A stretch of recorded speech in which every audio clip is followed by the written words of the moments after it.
Ladies and gentlemen, welcome to another episode of the Wrestling is Cool podcast. I'm Santi, an incredibly happy, satisfied John Cena fan, getting everything that he wants out of his favorite WWE superstar of all time, becoming a Grand Slam champion, having a dream match with Dirty Dominic Mysterio. Life cannot get better for me. Life cannot get better for John Cena fans. Now let's hear from the doldrums, the deserted, pathetic wasteland that is being an LA Knight fan. Sancho, how are you today? Oh, I just got cut off because I was on commercial. That's what just happened to me. I should put an ad right, right as you're about to start talking. Oh, brother, hey,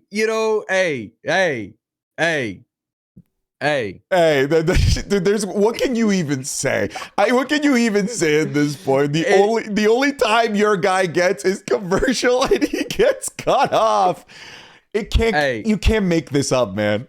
You know what this tells me? That there is no importance in LA Knight's participation in the tournament. If they was important to LA Knight being there for that promo, it would have been in the ring or it would have been backstage.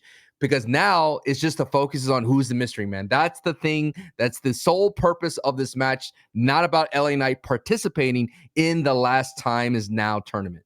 Sancho, I have a question for you because we'll dive more into the Last Time Is Now tournament. Who is more iconic? Who's more iconic? Wait. Iconic. Vacant or mystery opponent? Who has the greater legacy in the history of the WWE? Let me play it out for you, all right? Sure. Let me give you the tale of the tape, all right? We have Vacant. We have Vacant, a 58-time world champion, an unstoppable force. But even though this man has been pushed to the moon by all sorts of wrestling organizations throughout the decades, I can only list one or two genuine pops for Vacant. Naomi losing to Vacant, and that's kind of like the only reason pop for Vacant. Normally, whenever Vacant wins a world championship, it's crickets. There's no pop. There's no reaction. But mystery opponent, even though mystery opponent has very few championship wins, you know, mystery opponent Ilya Dragunov recently did win a big one there. Even though mystery opponent doesn't have anywhere near as many championship wins as Vacant, I dare say that's the fan favorite. Sometimes it's a little bit disappointing. Sometimes it is. It's mystery opponent. Braun Strowman. Hey, that's Braun Strowman. Damn it. Or the Big Show. No. Or the Big Show, sure.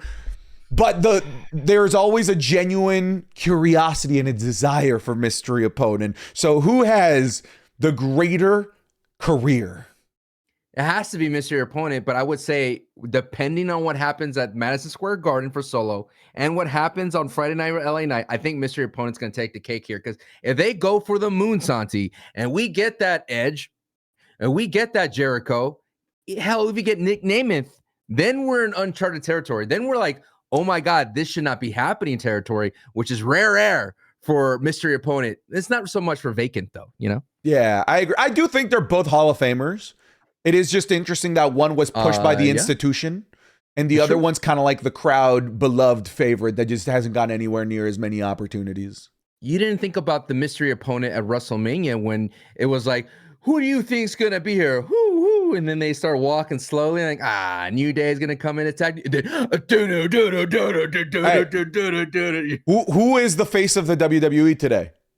It's mystery opponent. It's Cody Rhodes. He was mystery opponent at WrestleMania 38. Remember? He was. So I'm just saying, mystery opponent has quite the legacy to put up a fight against Vacant.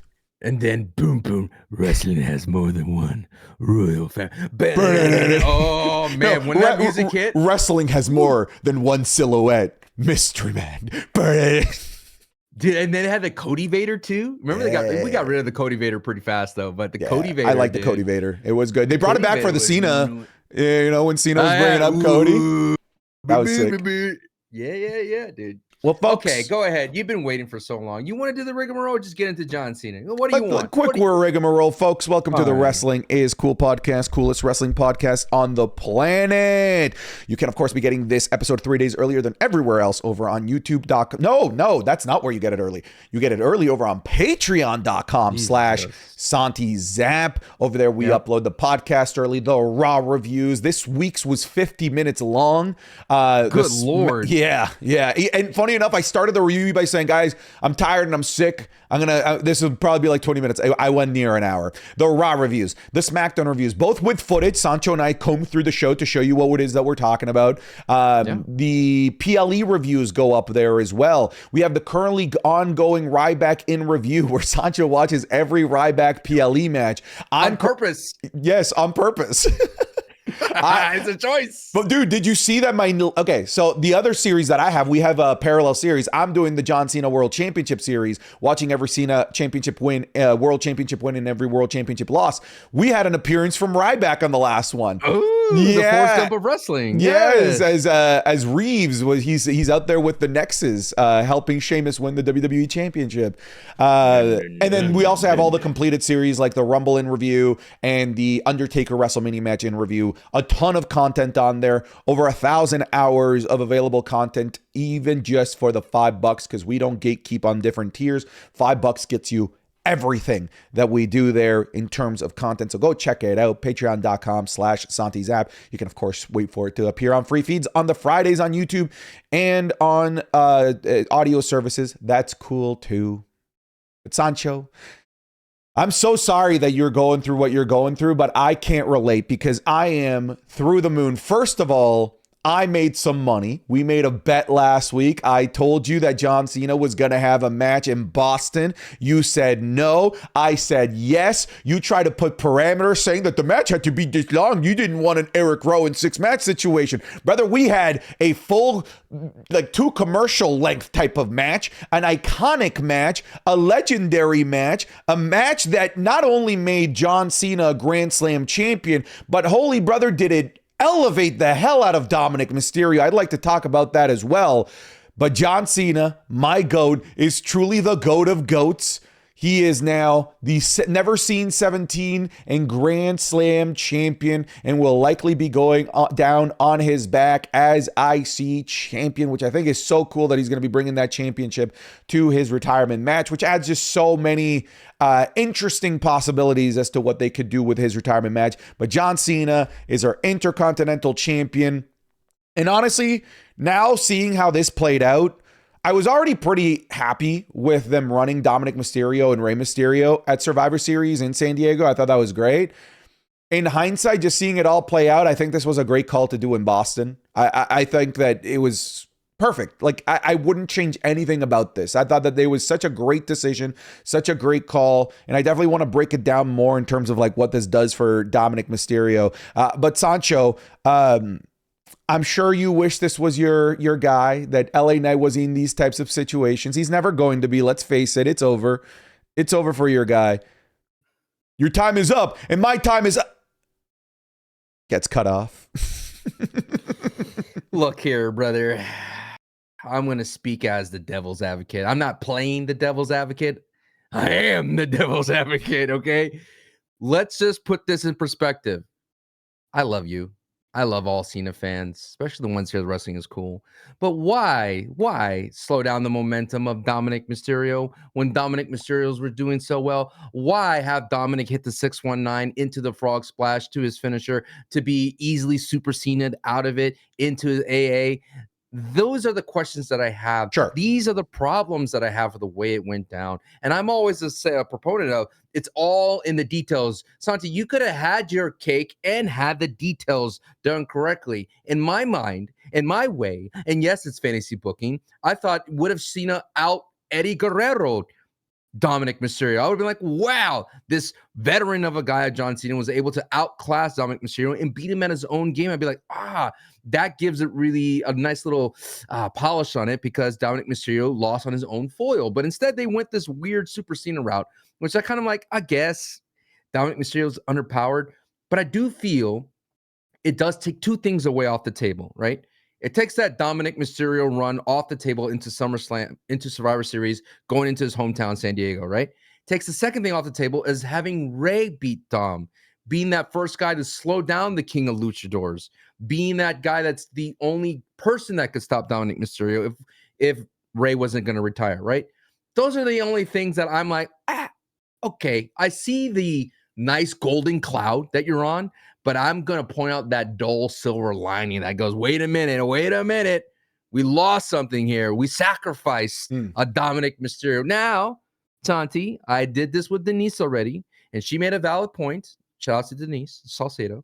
She said, like, no, this put Dominic Mysterio in a very prestigious place. This is a legendary place. If you look at all the list of matches he had in retirement run, having Dominic Mysterio part of that list of CM Punk, Randy Orton, Cody Rhodes, does a worlds of wonder for Dominic Mysterio. And that, for I agree, that speaks volumes that Dominic Mysterio was there with John Cena in Boston, going head to head, going toe to toe, and great promo. And Santi, he could survive any promo.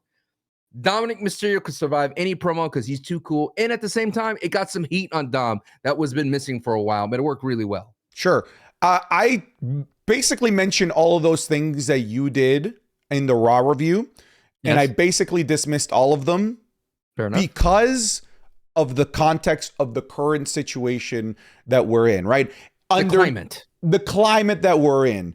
In a regular environment, you're 1,000,000% right. I even said, guys, if this happened in the 2010s, we all would have hated this. The way Cena won was straight up corny. I said it in the review. Super Cena. It's super Cena corniness, straight up 2010. We hate this. Cena sucks. You can't wrestle type of chance. Golden shovel. Literally. I pointed that out in the review. All of that is true. None of that disappears. The only way that this is good is if, one, it elevated instead of buried Dominic Mysterio, which Denise made the point, and I'm making it too. Dom, it's not even that Dom survived. Dom was just there. He was toe to toe with John Cena in every regard. It wasn't even like he did pretty good on the mic. It was like he belonged. Yes. Oh my God, this was the first time where I'm like, this is where Dom should just be at all times in these types of levels, because this was really the first time where he got put into a situation of a guy of this caliber, of this magnitude, this revered, because in the main roster, he's yet to really have that moment aside from with a Rey Mysterio, but that will always be the son versus father dynamic as opposed to the main event could be a world champion pillar of the company situation. This is the first time I think he's been in that. And he was perfect in it. He just felt right at home.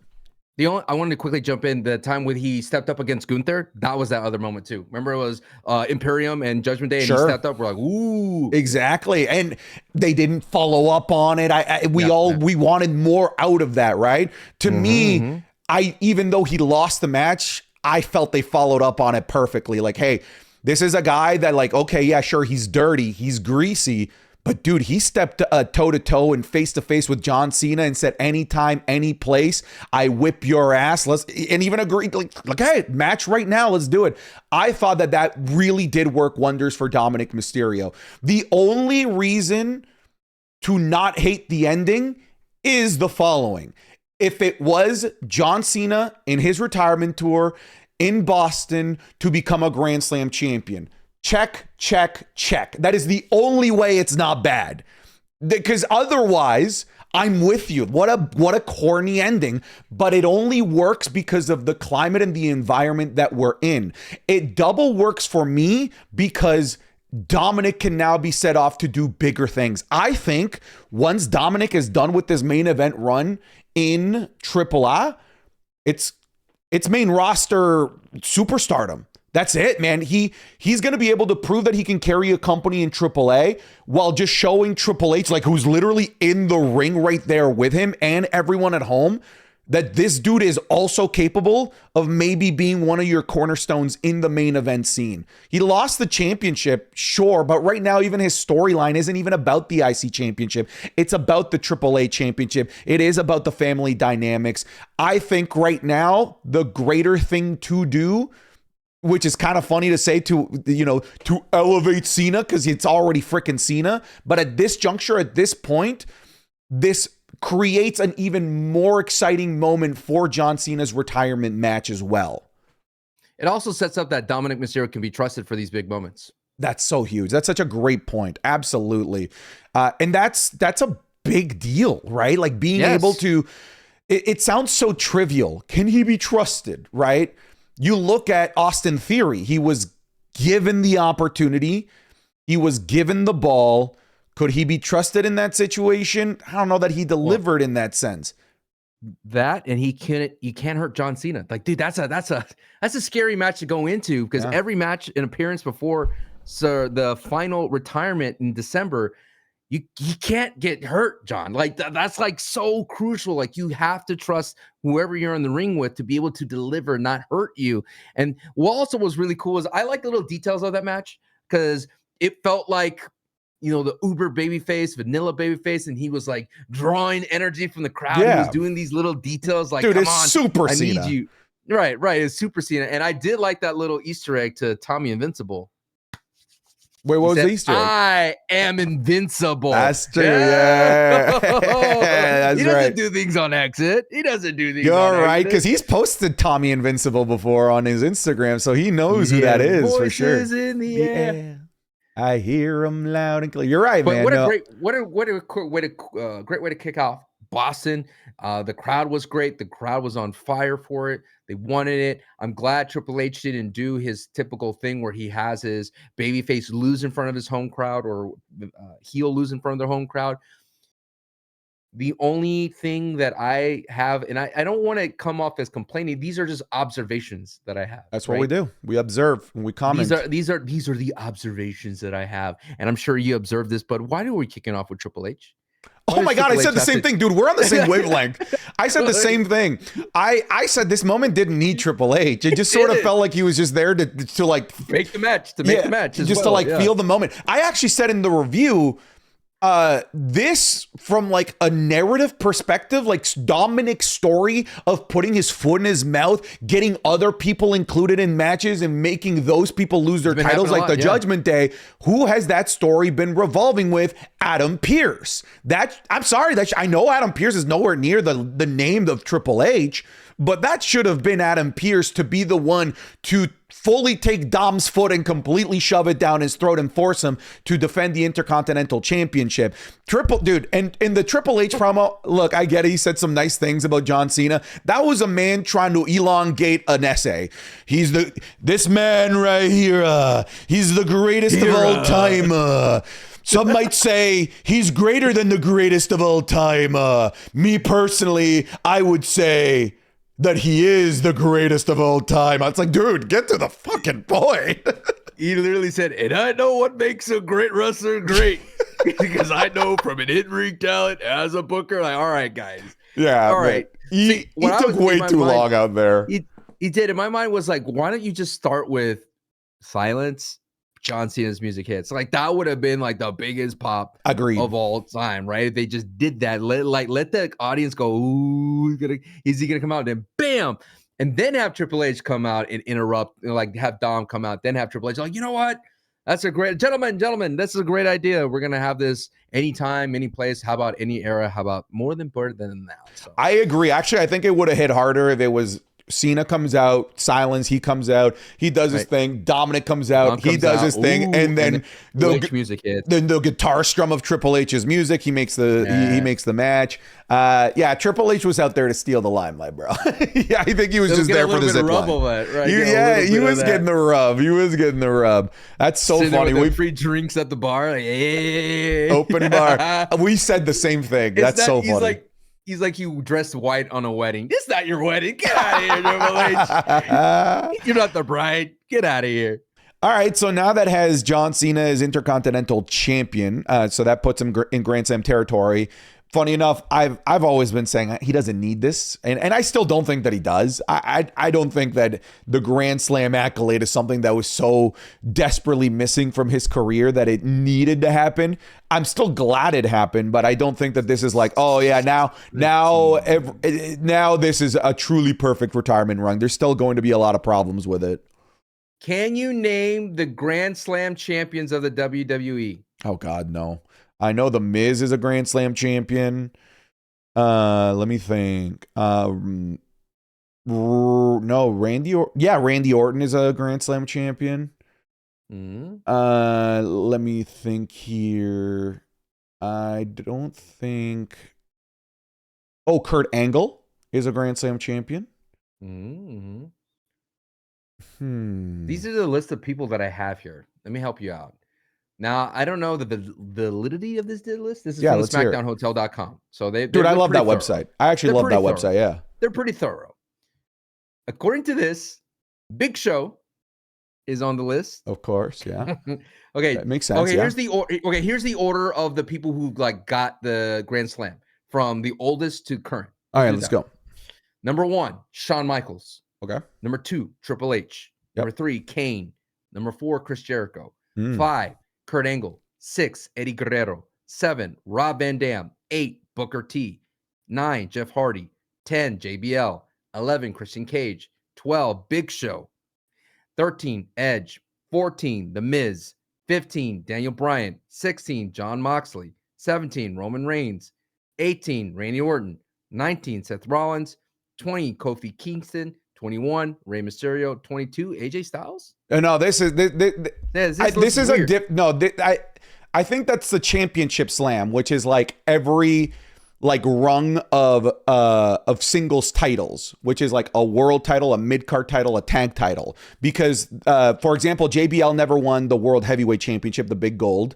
Neither did Eddie Guerrero, neither did Kofi Kingston, neither did Jon Moxley. So no, this is what the list says. It says list of WWE Grand Slam champions. I told you. No, that's incorrect. I am just a man reading the thing. So that's what I'm doing. So is Shawn. Well, the thing is, you have to remember when Shawn was around, they had the European Championship too. Sure, so yeah. It's like a strange, little. Yeah, unless the definition of Grand Slam here is it's not requiring both world championships, and it is just the world title, the 2 mid cards, and a tag belt.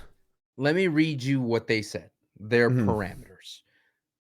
Is the original Grand Slams referring to winning the WWE Championship, Intercontinental, and Old World Tag Team Championship, and plus the European Championship or Hardcore Championship. So that's the one. And then during the brand split, it was the World Heavyweight Champion and the WWE Tag Team Champion. So you're thinking of just winning the World Heavyweight title, and there's big gold in the other one, but you're saying the person that got them all. That's what I thought that was. Yeah. That one world and like the both variations, but I actually think I'm wrong. It isn't that. I think it is a world title, the mid cards, and a set of tag titles. Yeah, that's why it has Finn Balor here as a Grand Slam champion. But yeah, because he has a Universal, remember? Yeah, I think there should be a bigger title then. Oh, a bigger one for John Cena? No. For somebody that does both worlds. Both mid cards and tag titles. Super Grand Slam. Well, that's why I thought it was a Grand Slam. Well, because I thought it was a championship slam, all the singles, and then Grand Slam was like including both world titles. But I'm wrong. I am wrong. I misunderstood the definition of it. It's like you go to Denny's. You ever been to Denny's, Santi? I have been to Denny's. Yes. You ever heard of a Grand Slam at Denny's? Is that a meal? It is a meal.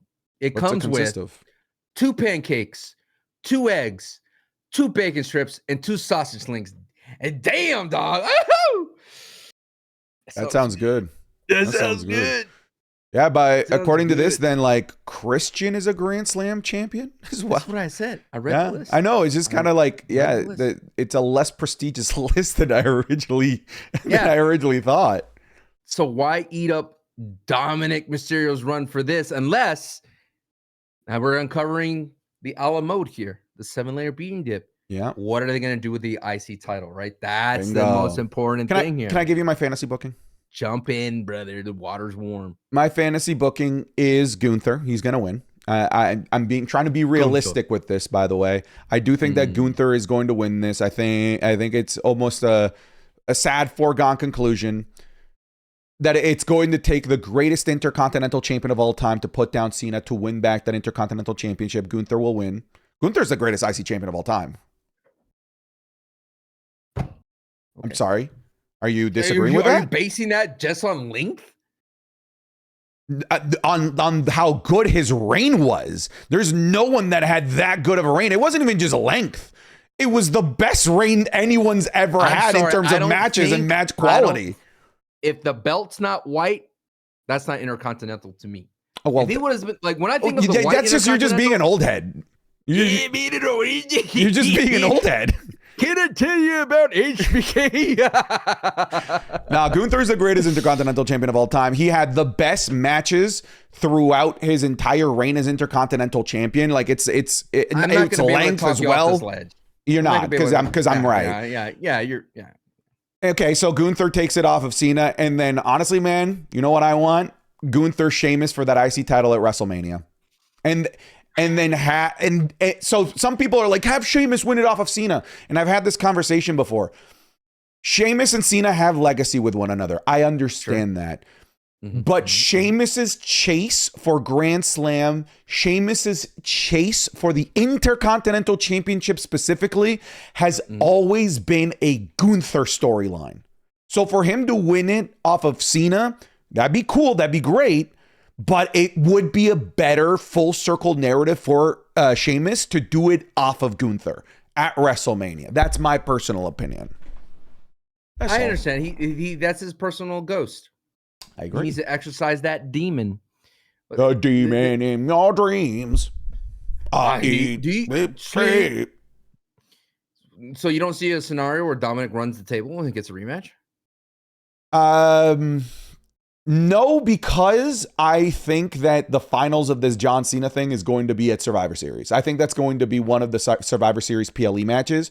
And I'm going to make the logical assumption that Dominic is busy with Rey Mysterio in San Diego at that point. Dad. Yeah. The classic deadbeat preventing his son from being able to get another opportunity.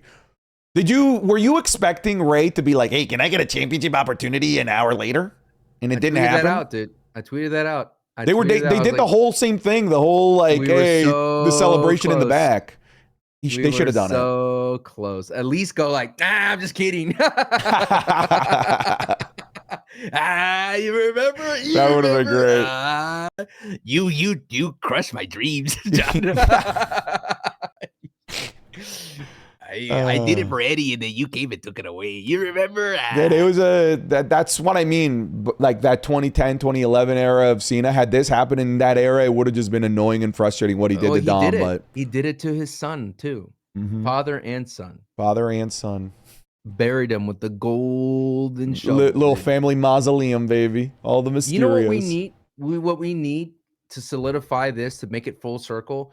I think Triple H needs to introduce you when you get oiled up. Like that would be the moment that Triple H is trying to take you up. Yeah. He tries to take my oil up rub by talking for 20 minutes.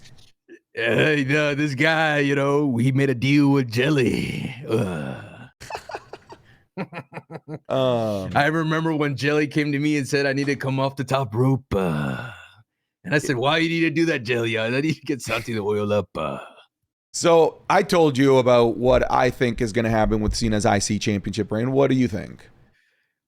It's the most logical one. That's the one that A plus B equals a great C out of that one. It's going to be one-dimensional, right? Like, I don't think we're expecting some crazy narrative here. Like, we got 3 days left. But that would mean that Gunther has retired Goldberg and John Cena in the same year. That's a big vote of confidence. That's a big vote of confidence from WWE to Gunther. I think Triple H really likes Gunther. I think Gunther, we talked about reliability, right? Uh-huh. And how important that is, not even just in WWE, just in any employment. And I think that Gunther has become Triple H's bell cow in Mr. Reliable in any situation, right? Like, oh man, my Jey Uso experiment didn't work out. Thank you for putting over Jey Uso, but this isn't working. Gunther, can you take this back, please? Can you? Gunther, can you run this back? I do think that he, obviously I'm just fly on the wall. It does feel at a distance that he might be just kind of like this reliable bell cow for Triple H. I still think it's an uninspired choice, though. I don't like disagree. The safest choice in the room. It's the sure. safest choice. Which in a world where they are criticized for doing safe choices, would have been? Oh, I know this is not the choice that's going to happen, but in terms of names in the tournament, if it was a Javon Evans, don't know, because it could be John Cena fell in love with a lot of the young wrestlers. He went to the Performance Center. And it was his idea to do the NXT and the WWE based on that kind of visit. What if he was like, I want Ricky Saints, and that's all I want? You know, I'm sure he could have gotten whoever he wanted. Whatever he wanted, whoever he wanted. I do think, though, that the correct, almost like business choice here is to Undertaker this, right? It took an Undertaker to retire Shawn Michaels. Had you put out there an up-and-comer, I don't think that would have hit the same for the retirement of a Shawn Michaels. So Gunther is the taker in this case.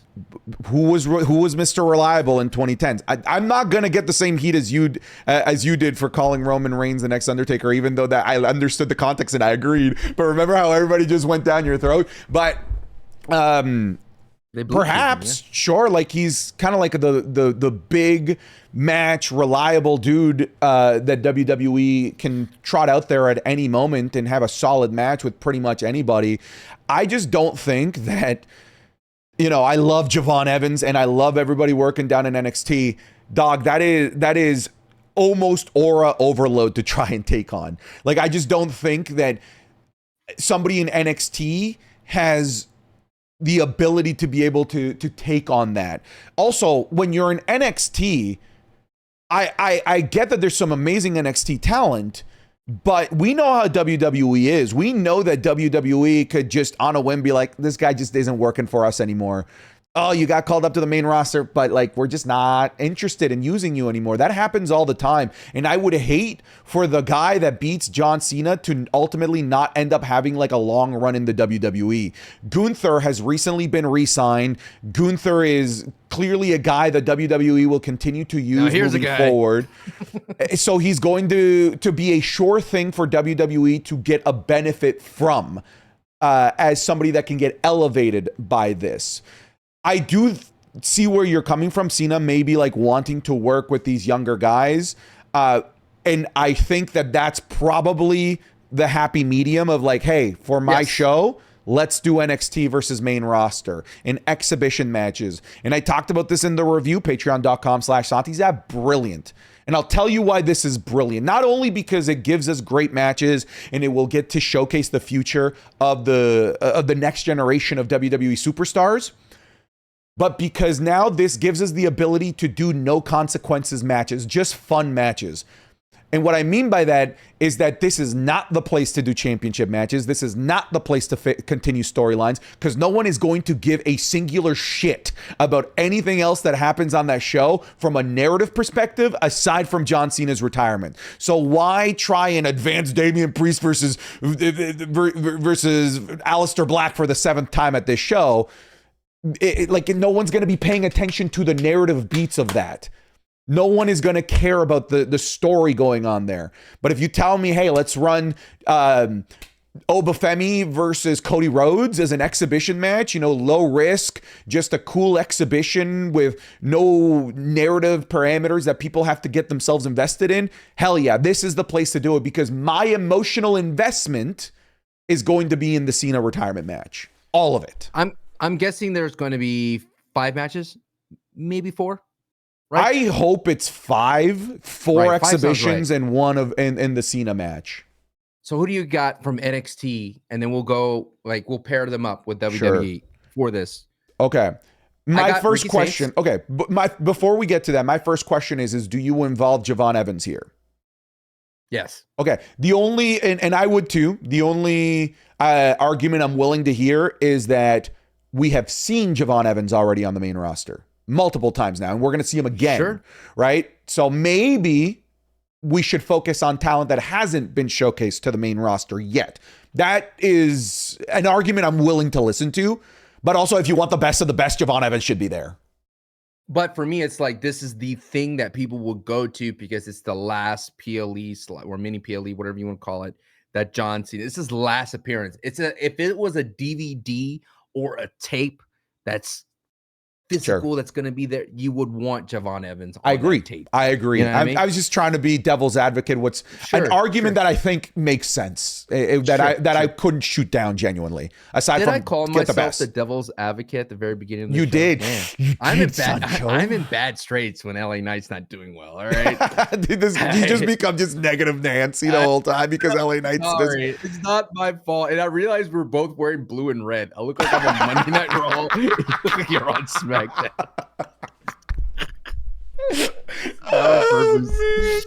Okay, so Ricky Saints has to be there. If you're gonna have your champion, you gotta have your champion there. Ricky's gonna be there. That's Ricky Cody, right? Yeah, it's Ricky. That's Cody. Ricky Cody. Yes. That's Ricky Cody for sure. For sure, I like that. Okay, so who is Javon Evans gonna go up against then on the main roster? AJ Styles. That'd be a cool one. I think Javon AJ would be really cool, especially, and I know I said no championship matches, especially if Javon Evans between now and then takes the X Division championship off of Leon Slater, and then they do the X Division championship match between AJ and Javon.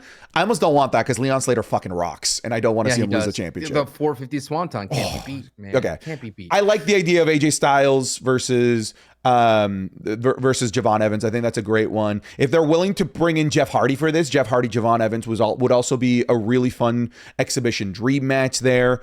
You think JC Jane shows up here or Jordan Grace? Blake Monroe? I think it's Blake Monroe. I think if you showcase somebody here, it's Blake Monroe. I think JC Jane Charlotte? I think that's a great one.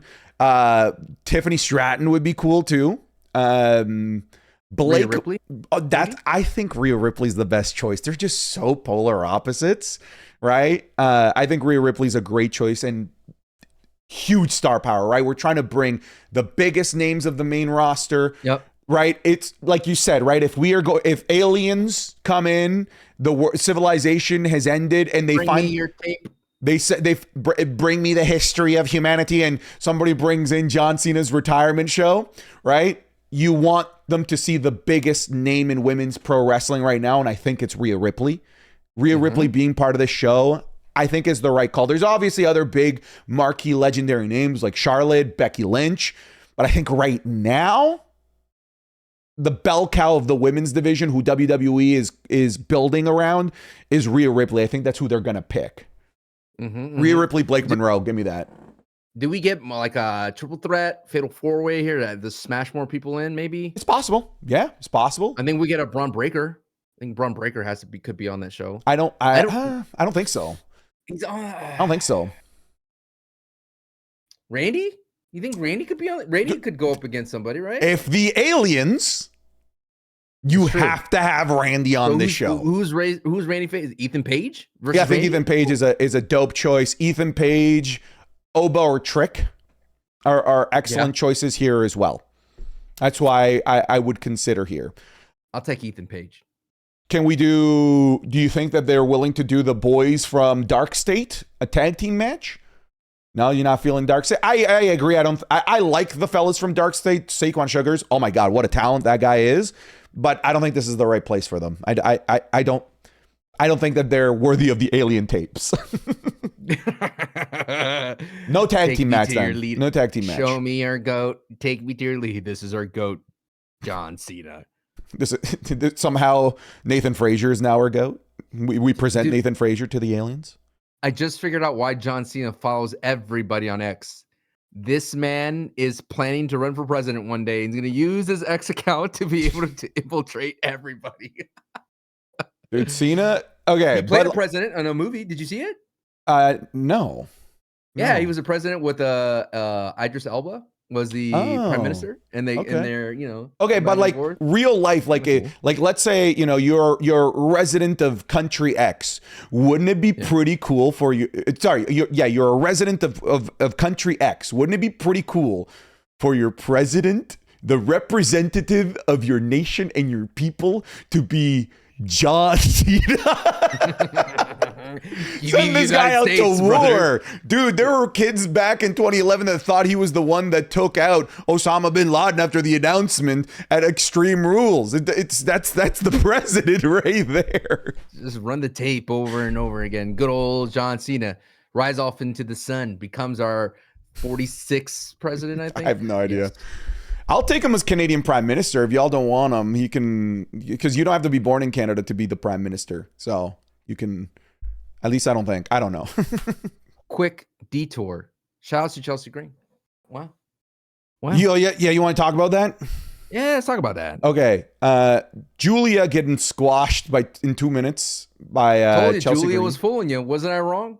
Nope. Here we go. Devil's advocate. A little just negative Nancy over there. I'd like to hear your thoughts.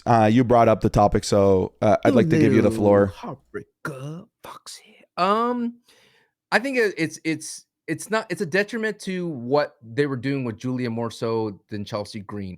I feel that the WWE feel like they caught lightning in the bottle with Ethan Page and Chelsea Green, and they saw this lightning between these intergender matches that they had at AAA, and they're like, wow, these two could actually do something. Let's put them together on the main roster, and why not put them together as this double champion running around like we're the kings and queens of North America? Let's run with this because there's something that we could chew off of here. I think there was nothing to chew off of Julia being the mid-card United States champion. They tried. They explored different things. They got Kiana James in there. They were hinting at adding people to the faction and didn't work out. Chelsea Green was always doing nothing for the longest time.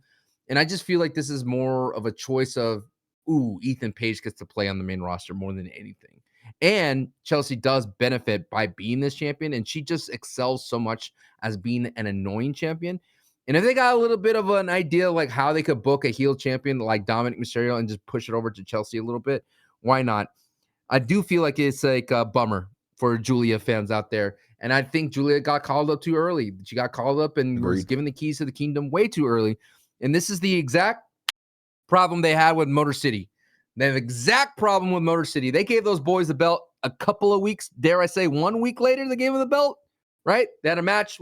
A week later, they had a match against the Bloodline, and then they got the belts way too soon. Way too soon. If you don't give someone a ceiling to ascend to, if you buy the battle pass right out the gate, no one's going to care about the ride you get up to that level 100, my friend. They want to see you climb your way up to that level 100 to get that big old prize at the end of the battle pass. You know what I'm saying? 6-7. I hate everything about what you just referred to. I hate it. I also hate that I understood everything. Julia's cook, fam. You know what I'm saying? All right. Yeah, no, that's fair. I mean, I hated this, but I get it. Like you said, Julia was doing nothing with that championship. So what's the point of just letting her hold on to this? What is just a prop for her at this point? They're not doing anything. Mm-hmm. They clearly have no plans with her.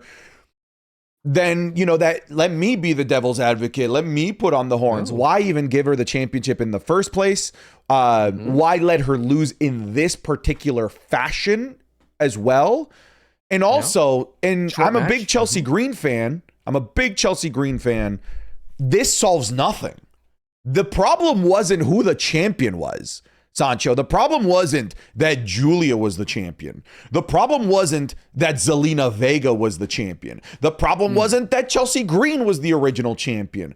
No, changing champions didn't fix anything. And it doesn't fix anything here again. The fundamental underlying issue is still there. There is no women's mid-card division on SmackDown. There is no women's United States championship picture at all. It doesn't matter who you put this title on, unless you fix the surrounding cast of characters. Who cares who's holding this? Like, frankly, you look at the whole year that we've had with the women's United States championship, it hasn't even been one step forward, one step back. It's been no steps forward, no steps back. It is still in the exact same place that it was when it was originally debuted. It has gone nowhere. All of the same faces that started in this division, BFAB, Meech, and Chelsea Green, they're still the only players here with the addition of Julia. They don't even have Zelina Vega to rely on right now anymore. It's one of the reasons why I suggested maybe it's time for Charlexa to lose the tag titles, because there are other places where they're significantly more sorely needed. This is one of those deserted Shadow Realm wastelands that needs an Alexa Bliss and a Charlotte Flair. If they get added to this, if we start getting narratives, then we can start to fix the problem. Then the dots will start to connect. Then we can re-explore Julia again. That would be cool if Julia versus Charlotte Flair, if all of a sudden Charlotte Flair cares about this. Julia versus Alexa Bliss, why not? Chelsea Green versus those names. But the fundamental underlying problem, the plague of this division, it's still festering, dude. It didn't get fixed by putting this title on Chelsea Green. We get to have some cool things, like you said, her carrying this in AAA. But at the end of the day, that's still just a prop. It's just a prop. It's not anything that anyone cares about. And I hate that visualization that you were just doing there in the sound. I hated it. Don't do that again. When you said Fester, I saw a big like pimple. You're like, ooh. Like, you know, like you do those SpongeBob or Ren and Stimpy shows, and it cuts to like a more detailed. Yeah, it's like the gross close up. Yeah. Spongy boy. It is a prop, but the thing is, like, it's going to be a prop that works for Ethan Page and Chelsea Green.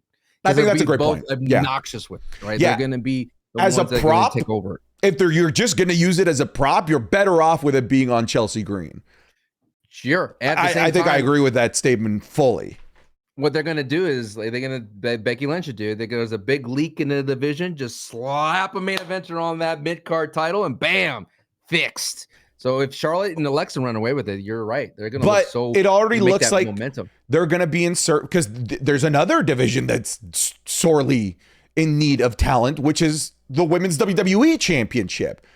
And they've already hinted at those two being inserted into a feud with Jade Cargill. I think it's inevitable. Jade Cargill versus Charlotte Flair versus Alexa Bliss triple threat. I think that's where that's going to eventually go. And then like piggyback on the friendship thing dynamic that Charlotte and Alexa were kind of. They'll cost each other the match, and then Jade will be able to retain. They never broke up. They're still buddies. They broke up. They're still buddies. They're still pals. They're still friends. They're still amigas. That's where I think it's going to go, which again, okay, great. U.S. Championship division is still, it's drowning, brother. It is drowning. Are you more interested in the title on SmackDown for the ladies or the women's Raw title scene? I really enjoyed Stephanie versus Raquel. That was great. Yes, dude. The Raw women's scene is it's like my magnitudes of 10,000 better right now than what's going over on Friday Night SmackDown. Funnily enough, the lowest championship in the rung right now feels like the Women's World Championship, but at the very least, they're doing stuff. They're pushing things forward. The champion is having regular banger matches against Roxanne, against Raquel. Great match. We had a big heel turn there. Sure, okay, there's more appetizing matches than Vaquer versus Bella, but at the very least, it's something different, something new. They're advancing things. The Women's Intercontinental Championship, that's been a little bit on ice here for the last couple of weeks, but it's got narrative. It's got things moving forward. It spent months being like the best championship in WWE, arguably, in the summer months. And then the women's tag title scene on Monday Night Raw is killer. It's just got so many deadly tag teams. Yeah, I love the championship scene on Raw significantly more. It is funny to think about, though, right? How stacked the women's tag team division is, that they're so stacked that they are the ones getting the War Games match this year. And if you told me that in like 2020, that like, dude, the women's tag team division is going to be so stacked that they're going to be one of the headliners of a Big Four PLE in 2025, I'd laugh in your face. I'd spit in you and I'd knee you in the nose because all of those things, all at the same time. Spit where? Wherever you want, Poppy.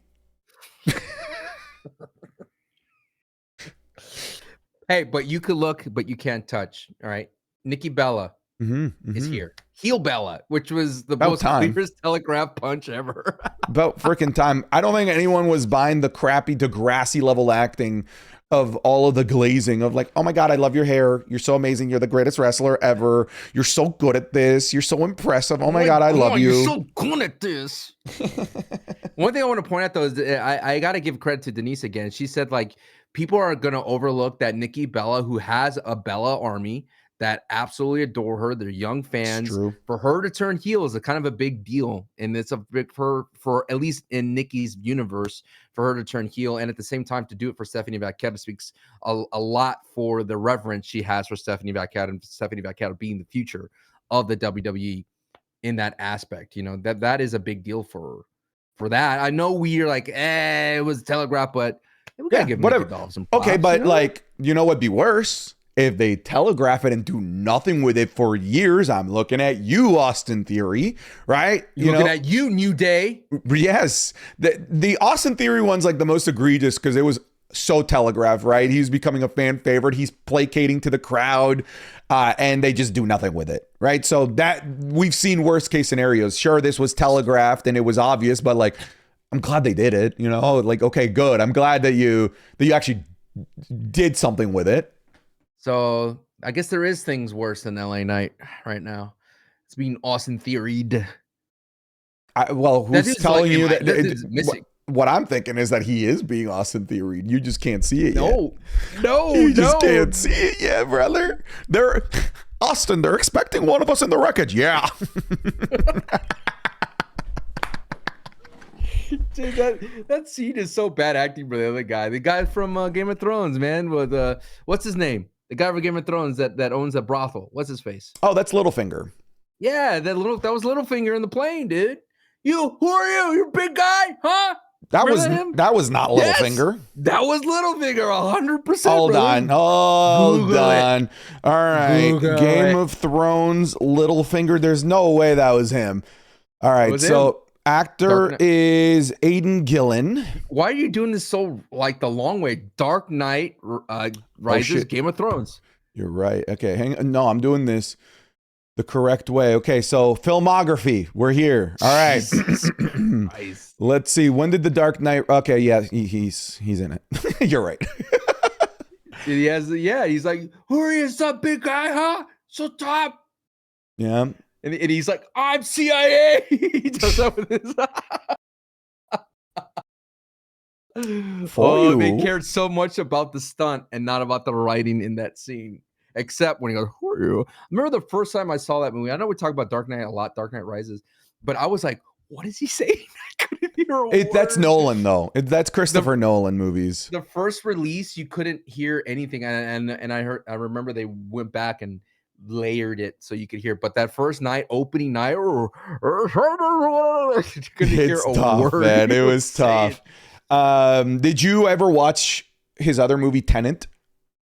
I've seen it like once or twice, and then I'm like, I'm too dumb for this movie. I am too dumb for it too, but I also can't understand what they're saying in that movie. The audio in that movie is so messed up. It's just half the time they're also wearing gas masks or something like that in that movie. And they're also okay, all right. This is getting a little too much. I can't even. This movie's already complicated enough to follow, and now I can't even understand what they're saying. Was Leonardo DiCaprio dreaming when he spin a little top? Oh, I think he was dreaming. Yeah. Oh, I think he was dreaming. Did it end with a murder at the end of The Sopranos? Did Tony Soprano survive that? Yes. You think he survived? No, wait. You asked two questions. You asked, is it a murder or did he survive? He was capped. He was sleeping with the fishes. Because they said like you don't hear anything. It's over. Yeah, it's over. That's it. It's like getting hit with a BFT when it comes out of nowhere, dude. You get 3 the hard way. You're looking up at the lights. Oh, poor. You think LA Knight was murdered at the end of this commercial? LA Knight is promo? They just faded to black. That was it? When LA Knight was I think that's what happened, yeah.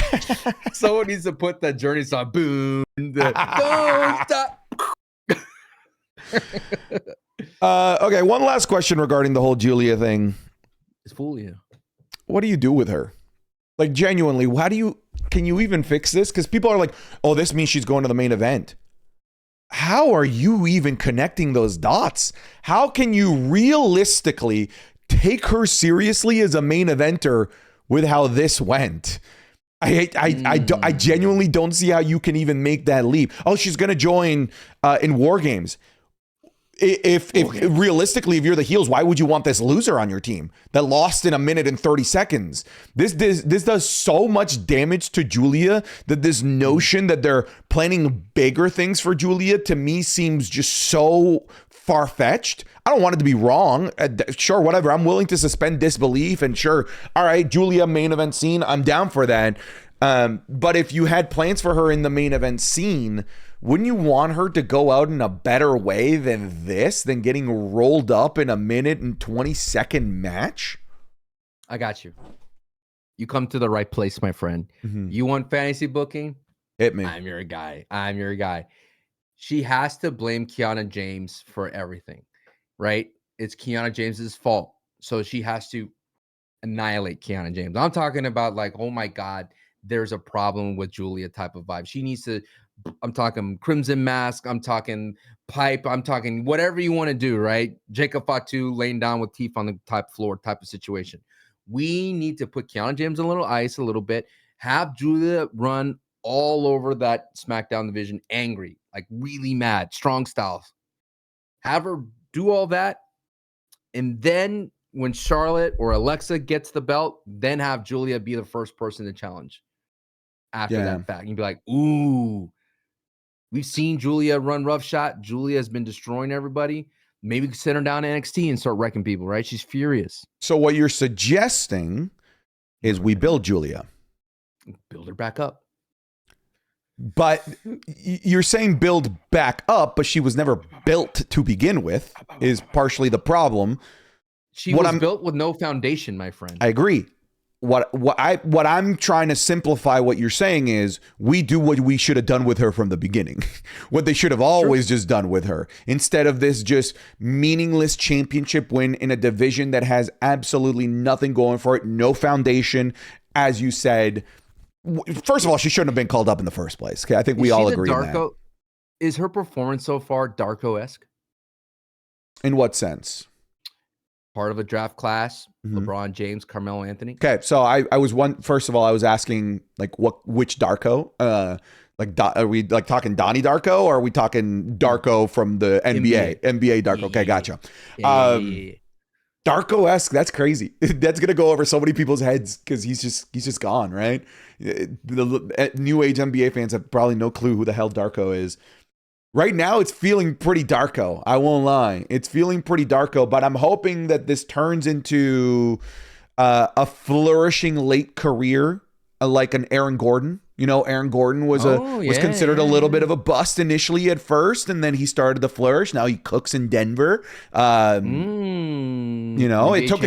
You know what it took? It took the slam dunk contest. It took the slam. We need the Julia slam dunk contest. We need her to slam dunk on people. You know, that'd be a funny gimmick, right? Kiana James holds the... No, sure. Can't be Money in the Bank. Can't be Money in the Bank. Queen of the Ring.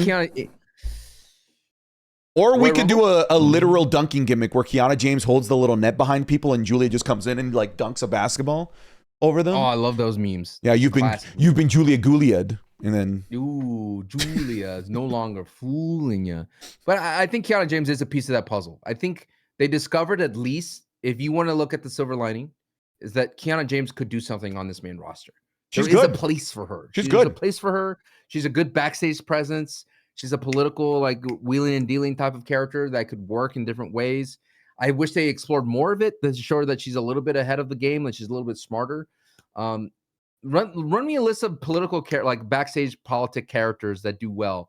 I mean, Paul Heyman, sure, but with your vast knowledge, Santi, I'm trying to think of people that were mid-card type of wheeling and dealing, like Whippleman type of, that's old head stuff, you know, Harvey Whippleman. Oh yeah, Harvey Whippleman. Kind of but like that were also wrestlers. What about that guy that the guy that introduced Umaga, that dude, right? Oh, okay. So I mean, that's manager. That's a different thing, right? So that's Armando Alejandro Estrada. Obviously, like you said, you've got the Paul Heymans of the world. Like advocates and things like that. Yeah, good advocates. Zelina Vega played that role really well in NXT. She slapped Cody. That was cool. Yeah. Yeah, it's a dying art. It is, and that's what I'm saying. SmackDown, because it's limited time, you're not always going to be in the ring. You're going to have presence backstage, and at least Kiana James does that. Maybe that was the missing piece for Julia. I mean, I know Stephanie Vaquer went hard in the lane when it comes to learning English, and she took time off to learn English. And Santi's moving me around. Fun times. Hello, he's LA Knight me.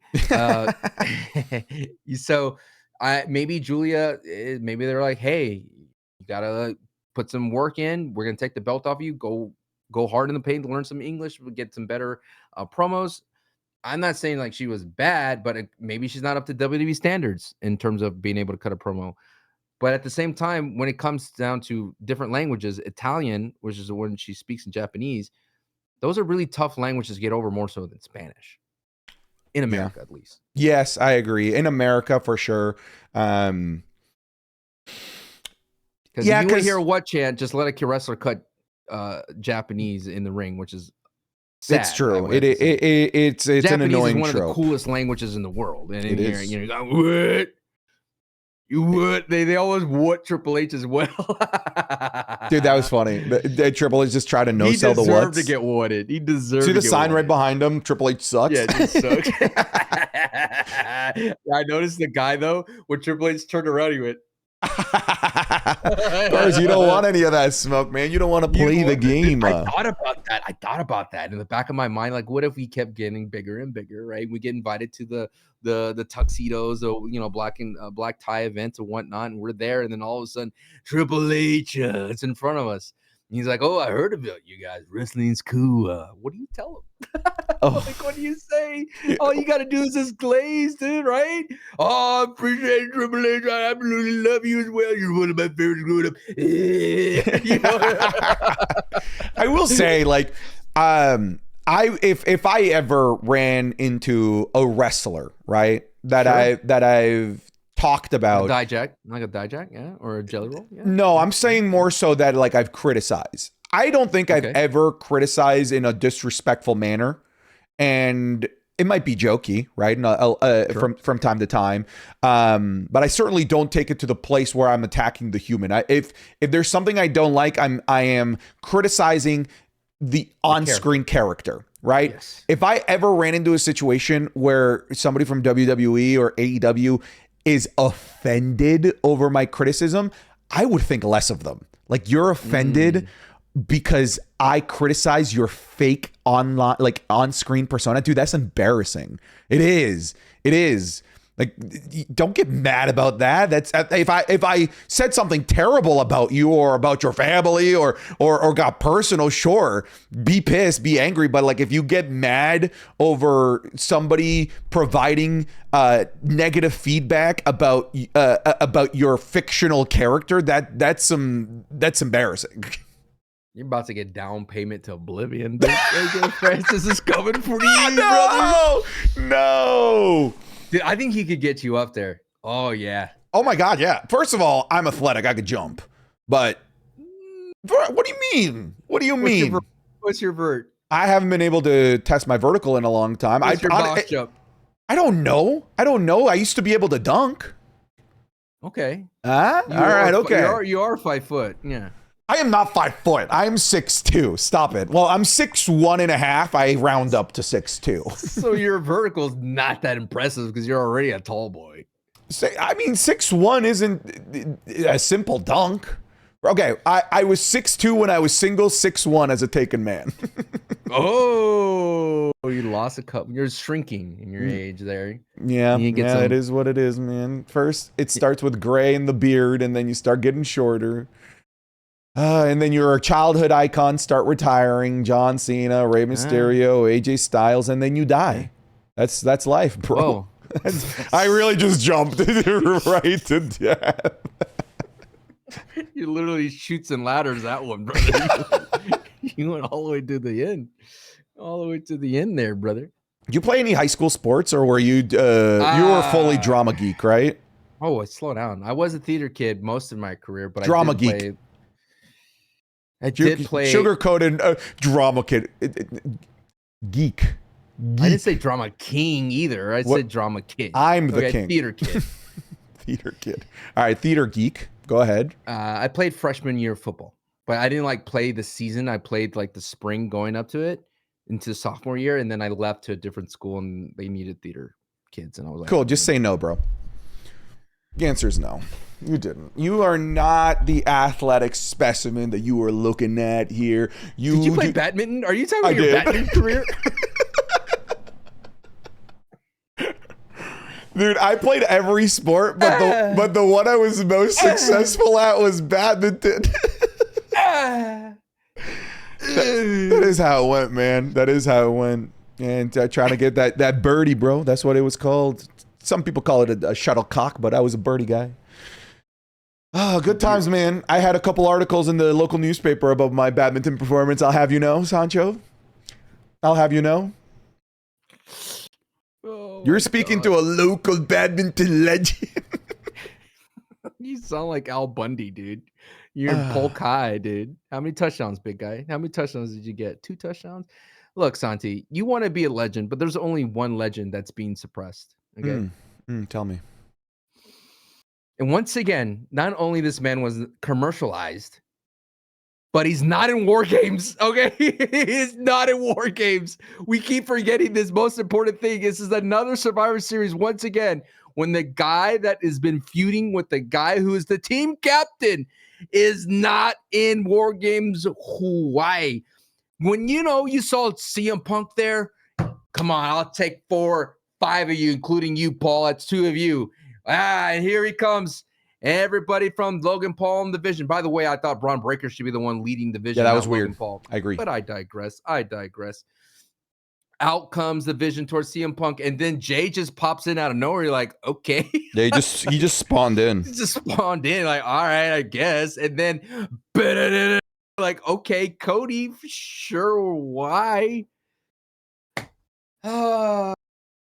That's you know what it is? It's not the LA Knight. It's not the LA Knight J sign.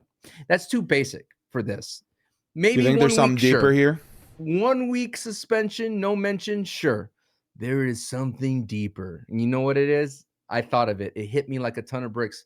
I was sitting there at my little cork board with all the red lines and red strings pointing around like big question mark, LA Knight, and then Triple H, why? Why? And I'm going at it. Man, why? And I'm sitting there and it's going through my brain. It's because he refused John Cena's handshake. It's funny? Funny enough, on a Man of Retirement tour, he's nowhere to be found. I had people in my comment section saying LA Knight should win this tournament, that they're setting him up to win the tournament. That's why he's like disappearing. He's not going to be a part of War Games. I actually said, this guy, LA Knight, and I know he's your favorite, he does not deserve that. He should be as far away. Look, you didn't want the Cena rub. You clearly didn't want the Cena rub. Clear as day. You clear as day. You kind of went in for yourself when you were supposed to just do the thing, do the song and dance, the quick moment with the hero John Cena. Simple, man. All you had to do was one thing, and you refused it.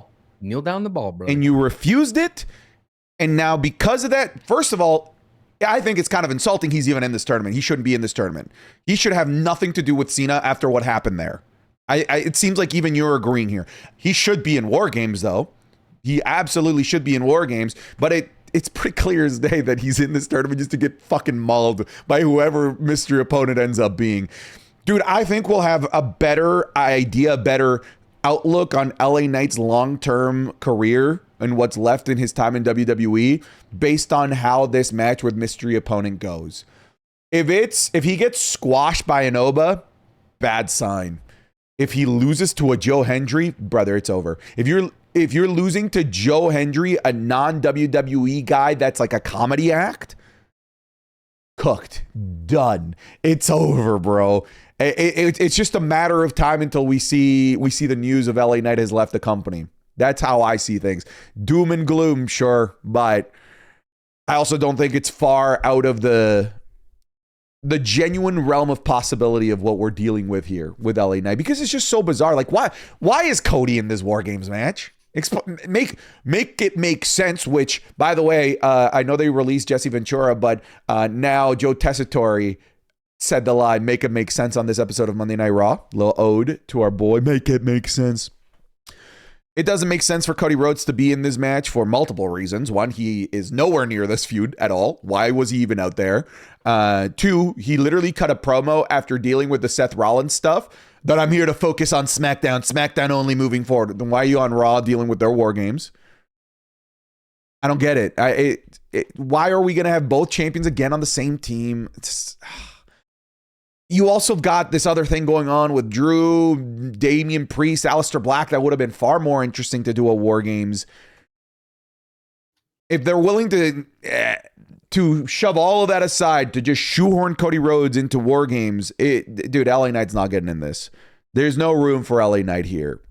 I will say too, though, War Games is like, dude, what are we doing? Like, there's just no rhyme or reason for these matches to exist aside from just being here for the zip line, aside from like it's just War Game season. I can't remember if we talked about this on the episode or if this was one of my YouTube videos, but right now the build up to War Games is happening alongside the build up to Blood and Guts in AEW. And I look at what's going on with the women's and the men's Blood and Guts matches, and when I look at all of the dynamics, all of the feuds that are going on in there, I say, oh my God, yeah, the only place to blow this off is a match like Blood and Guts. The gimmick is justified by the story, by the feud, by the hatred between everybody in there. I look at War Games and I can't say that at all about either the men's or the women's. And as much as I love fan service and William Regal going out there in the back and saying War Games, that is the epitome of like, we're just doing this because it's War Game season. There is just not enough here to justify the men's War Games match. And certainly, I almost dare say double for the women. As much as great as the women's tag team division has been, why would Nia Jax and like logically, why would Nia Jax and Lash Legend team up with the Kabuki Warriors? Like, what do they have in common? We're both bad people, ho, ho, ho, and it's time for War Games. Oh, and Rhea Ripley yelled War Games, so now we have to be part. That doesn't make any sense. What does Rhea Ripley and Io Sky have in common or at all with Charlotte Flair and Alexa Bliss? Like, why is that a team? Why does that make sense? There's just no narratives in place. There's no storyline. There's no substance to these storylines to justify the gimmick, to say this is such a heated storyline that it does. We can't even just have a cage. We need 2 rings surrounded by cages. It is just because it's gimmick show. We need the gimmick match. And again, I present to you what they're doing in AEW. That gimmick is justified by the narratives and the relationships between all of the characters that are leading into the Blood and Guts match. It's so night and day. It's a shame. I wish War Games was better built. I wish we had more time to build it too. Can I add that too? Like the men's, there's still like 4 people left to be announced in total, 2 and 2 from each side. Let's say best case scenario, they both get announced next week. That is 2 weeks, 2 episodes of Raw to tell me that this match stipulation is justifiable. That there's hatred between all of these guys justified by War Games. I just don't see it. It's gimmick for the sake of gimmick. Again, we use the line, they're just here for the zip line. Now, do you think that if it's just for gimmick reasons that it should just be Raw versus SmackDown just to make it simple? Sure. Yes. Why not? Why not? If you don't have a storyline available, why shoehorn a feud when you can just fabricate one, which is so easy? Brand supremacy. That's always worked. That always works. It's so simple. And it allows heels to team up with baby faces and then across both brands. 100%, dude. And it always leads to infighting within the teams, which leads to off-brand storylines once the dust settles out of that. Brand versus brand is so simple. It's so simplistic. It just works. And when you are clearly trying to force something, you might as well default to the thing that you can very easily fabricate in 2 weeks if you want to. Brand versus brand. Because there's nothing here. Unless you see it otherwise, I don't see anything here. I just like the idea of characters being forced to do something that they don't want to do, because that's where friction happens, right? That's where excitement happens. It's like, okay, Cody and Drew, you've been feuding this entire time. Now you got to be in that cage together in the little shark cage, and then you got to be represent SmackDown. Like that to me sounds exciting. And then you could get that CM Punk versus Cody. So if we're gonna do brand split war games, let's do the men's real quick. You got, let's go CM Punk, right? Braun Breaker, Bronson Reed. Would you put in Logan? Let me think here. I don't know that I'd put in. Okay, Jey Uso then, and then maybe Roman. Can I give you a completely different team? Just something. That's what we're here. Something wacky that is more that I think is more representative of Raw. Let's do it. All right, CM Punk. Yeah. Braun Breaker. Yep. Right. So we got our champion, the guy feuding with the champion. So there's your dynamic. Yep. There's your dynamic. Give me the mid card guy. Give me Dom in there. Oh, I like it. Give me a legend in AJ Styles and Penta, who's wrestling every episode of Monday Night Raw. Ooh. That's my team. And I have it off the top of my head because I made this video on Monday. You want to hear my SmackDown one? Yeah, sure. I did. My SmackDown one would have been Cody Rhodes, representative, the face of the brand. His feud, Drew McIntyre. Yeah. The mid-card guy, Ilya Dragunov. The guy everyone wants to see get a chance and showcase, a Carmelo Hayes. And Aleister Black. That would have been my SmackDown team. You want to hear my NXT team? Because I made one for NXT too. All right, go ahead. My NXT team. But wait, there's more. Because I made one for the women too. NXT, I would have had Javon Evans, Obafemi, Ethan Page, our champion Ricky Saints, and Trick Willie. Just the biggest name. That's a good one because they've all had tie-ins with each other. I said, man, I'm with you. I think. What about the ladies? Oh, sure. I'll give you the ladies. The ladies for Raw, I have Stephanie Vaquer, Rhea Ripley, Io Sky, Becky Lynch, and Asuka. I would have liked to see Roxy in there. I'll push back on Roxy. Roxy or Raquel, who are you taking over? Who are you replacing Roxy with? Hit me with that list again. Becky Lynch, Rhea Ripley, Io Sky, Stephanie Vaquer, and Asuka. When I look at the relationships between all of them, I would take Asuka off and have her defend the belts. Okay. All right. At Survivor Series War Games. I like the relationship of Asuka and Io in this match. More for sure. More than Rhea. More than like Roxy doesn't connect with anybody here. For sure, but you know, I like Roxy and she would do like some crazy stuff. She would have been the Carmelo Hayes like I had on that list. Yeah. SmackDown women, Jade Cargill, Tiffany Stratton, Alexa Bliss, Charlotte Flair, and Julia, which I'd probably not have Julia anymore. Now you would have Chelsea Green. I'd probably have Chelsea Green, yes. NXT. Yeah, that sounds fun, dude. That sounds exciting. NXT, Blake Monroe. For sure. Okay. Sol Ruka. Okay. JC Jane. Jordan Grace. And give me the Evolve champion, Kendall Gray, who's just a suplex machine and is awesome. I would have, considering that Sol Ruka's hurt, sorry, it would have been a great replacement. Oh yeah, that's a good replacement. Actually, I think in the video I changed my mind on Sol Ruka and replaced her. Give me a second. Let me check who I put in the video instead. Who would have I put? Do you have a guess who I would have changed it for? I think you would put either Jada Parker, ladies and gentlemen, Lash Legend. All right, but she got called up, or Lola Vice. All right, so I switched it to the current NXT champion Tatum Paxley. Oh, not bad. Yeah, I went with Tatum. Not bad. No. See, that's where it's so exciting. Didn't we talk about that as well? It's one Survivor Series where it was NXT. Yeah, 2019 main roster. Yeah, dude, that's what Survivor Series should be going forward. It should be exhibition matches, that showcase matches, because it's like the end of the year. It feels like a celebration. Like, look at the year we've had.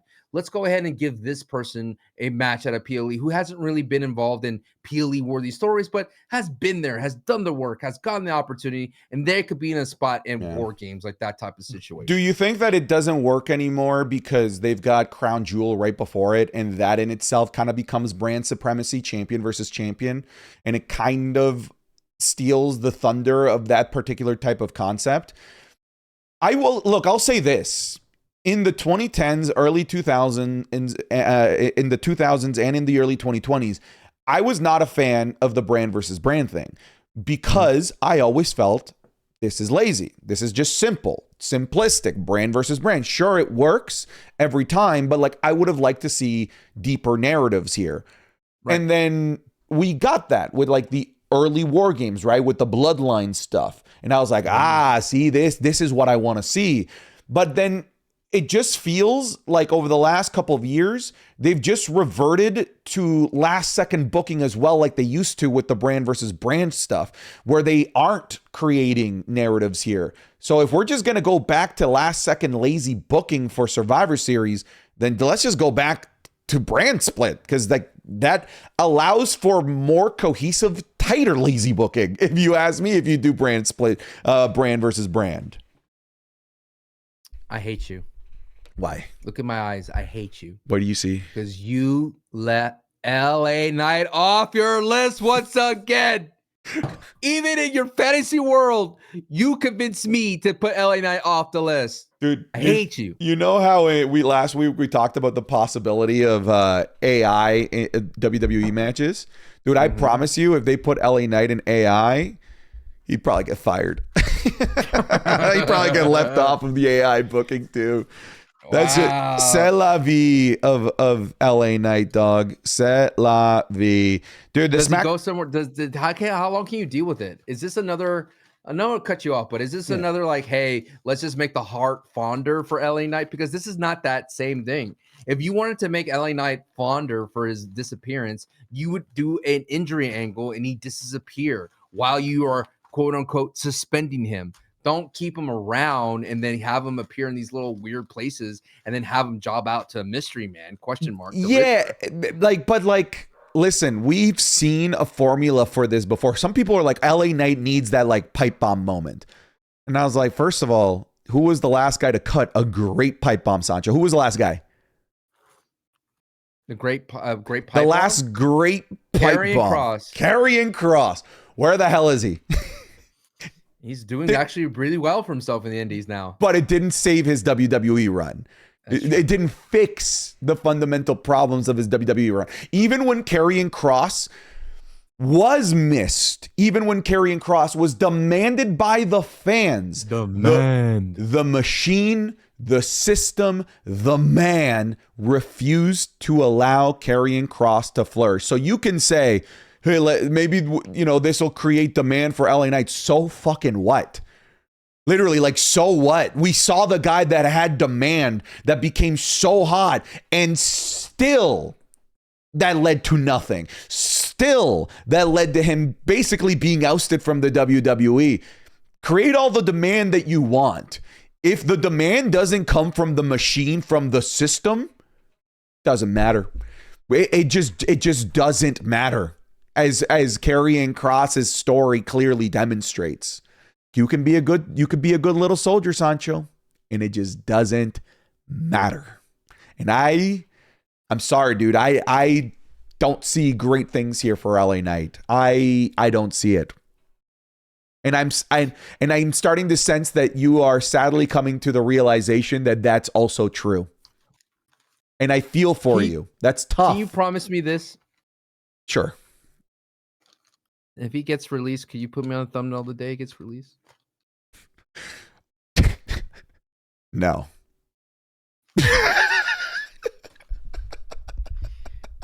You know what's also sad is that the Wepa King lost clean to Rusev. I thought the Wepa King would rise. Sorry. You were so genuine, so heartfelt. I'm like, no. Still no thumbnail for you, buddy, old pal. That could be your worst day as a professional wrestling fan, and still no thumbnail for Sancho. Put Sancho in the thumbnail. Put Sancho in the thumbnail. Keep begging. You want Sancho in the thumbnail? All right, you got him. Here's Con Man.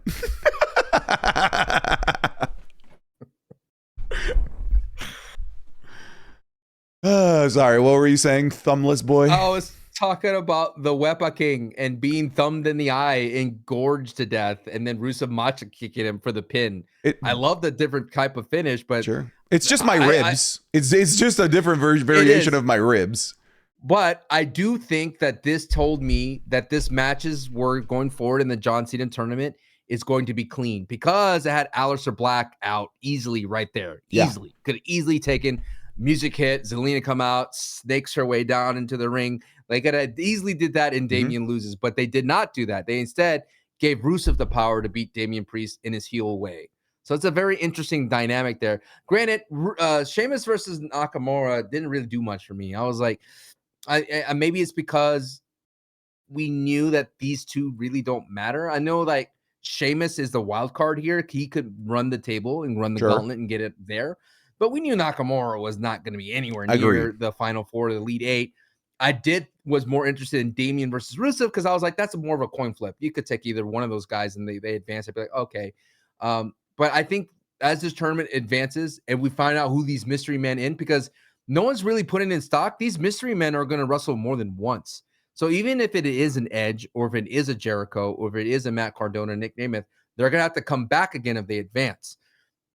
So this tournament's going to get like crazy hype out of nowhere. And you're going to feel the stakes going once it gets into the Elite Eight. It's going to feel so like, oh my God. And I'm just hoping, Santi, that they just avoid shenanigans. Like if you, in your creative mind, could figure out a way for making clean ways to have results, do it. Don't take the easy out like you could have with Aleister Black and Damian. I love it. No, I'm with you.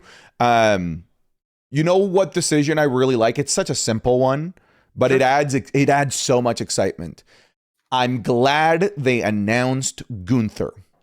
Really? You said you didn't want that with Asuka. Are you talking about the mystery? I know. But now that and I did say that, but once I saw Gunther be announced, you know what I said in my head? I was like, oh, the mystery opponents aren't Gunther.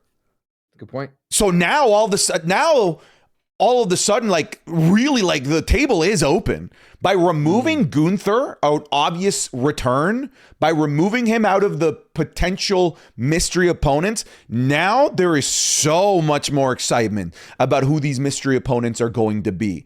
So I kind of had to eat my words there. Mystery. It was like one of those where, like, when I saw it, I'm like, oh, like light bulb went off. Like, those mystery opponents, that means none of them are Gunther, which means both of them are going to be really, really exciting new reveals. People from NXT, people who don't work here. It's not Gunther. That's a good thing.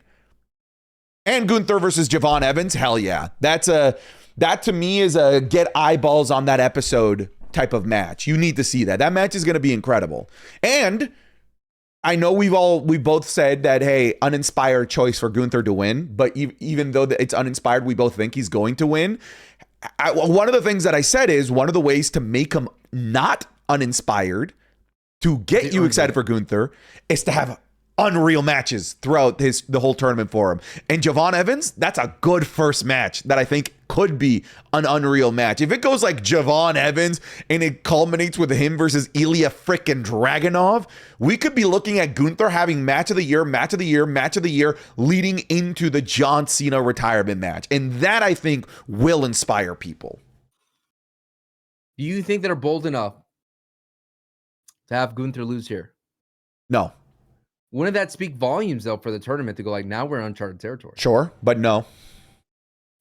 But the tournament wouldn't lose steam, in my opinion. Like, no, it get exciting. Amplified. I think it does get amplified. Right. I think it would create a very fun scenario for sure. A fun scenario WWE won't play with. That's like it kills that bracket side, though. Oh, like just kind of knowing that Gunther's going to be there? Yeah, Gunther advances. Unless there's a mystery man is there. Because you would go like, okay, Edge versus Gunther would be interesting. I don't even know what side is he on. Like, we haven't seen a bracket. That's the thing. That's what I'm saying. We haven't seen that bad boy. You know, I need to see that bad boy. Yeah, we haven't seen a bracket, so it's tough to say at the moment. But yeah, I'm glad that they made that detail reveal, because now it makes those mystery opponents more exciting. One other little tidbit, just going back to LA Knight, that I found interesting, a lot of people won't talk about, is that he called what he's doing a job, not a dream, not a mission, not a desire, not a passion. It's his job to go after gold. That's I thought that was a bad line. It could be a little silent quitting. Dude, these are all things I covered in the Raw review. One of the things that I talked about was that everybody seems, at the very least, the way WWE is selling it, is talking about this being just such a huge dream, such a big opportunity to be the one to be in the, and LA Knight's calling this a job. Like, it's a job for me to go out there and win this tournament, to win the title. Now CENA has something that dude, he almost made it sound like he didn't even want to be on this tournament, but the only reason now he wants it is because now you actually have something I want, a title, and it's my job to win those titles. He never wins. Dude, LA Knight knows he's getting fucking squashed next week. He knows. Come on. He knows. Ay. Pain and no gain, sadly, in this situation. I think we're kind of starting to wrap up here. I did want to talk about the SmackDown main event scene, but all of a sudden it just sort of gets thrown out the window with Cody Rhodes getting inserted into War Games. It looked like they were going to do something intriguing here, right? Aleister Black, Damian Priest, Drew McIntyre, and Cody Rhodes, maybe feuding in a fatal four-way environment for the WWE Championship. Is that not infinitely more interesting than Cody just being shoehorned into this War Games match that he makes absolutely zero freaking narrative sense to be in? Now, don't get me wrong. All this is just a casserole of the same thing that we've been getting fed. Right? A little glove casserole. A little, yes. You know, a casserole is like when hey, I've got this fish here. I don't want it to go bad. I've got some carrots here. I don't want it to go bad. Let's put it all together and make a stew casserole out of this. We had Damian Priest and Aleister Black. Oh, that feud's starting to stink. You know, it's starting to ripen up a little too much. Let's throw this into the casserole. Drew McIntyre and Cody Rhodes. This is getting old. This is getting stale. You can only watch Drew lose so many times. Let's toss this into the casserole, mix it up real nice, turn up the heat to medium, let it slow cook for a while, and out comes a delicious bowl of something that seems brand new, but it all is all made of bland pieces. And I was down to eat that stew. Down to clown. Down to clown for that fatal four-way. So to see this... You wanted the Wepaverse to thrive. This would have felt like, you know, the Jimmy Neutron and Fairly Odd Parents crossover for at least an episode. I'm sure Cody would have still won and retained enough, but it's a lot more interesting than Cody just being put into War Games, is it not? I look here, man. There's the only thing that I'm holding on to is that Drew McIntyre is suspended. He's suspended. And that means he's going to be a wild card for War Games. I think he shows up at War Games and causes problems for Cody at the end, giving the logo shining, and then Drew McIntyre's music hits and he goes out and just destroys Cody Rhodes. Like, I think that could be an exciting angle if he just takes Cody Rhodes off the shelf. I don't know, dude. There's not much for Drew McIntyre. Like, if you're feuding with Cody Rhodes as Drew McIntyre and you're losing, like you said, where can you go? Oh, back to the mid card. Let me get the United States title. It's either he has to beat Cody at some point, or all this is wasted effort in Drew McIntyre.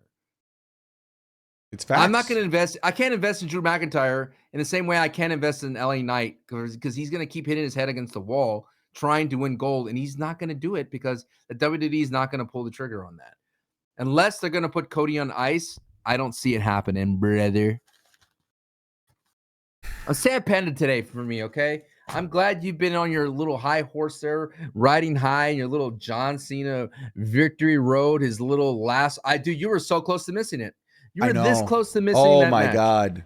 Dude, I had given up. I had my flight, for context, I was coming back from Fort Lauderdale for America. From America, and the United States is going through a government shutdown, which impacts airports in the sense that TSA employees, the people that check, your security, like your bag and all that stuff, and air traffic control are all government employees, which means they weren't getting paid, which means the only ones that showed up to work are the ones doing it for the love of the game. All right. They're the ones that are there to ball, but most of them just aren't showing up for work, and I don't blame them. They're not getting paid.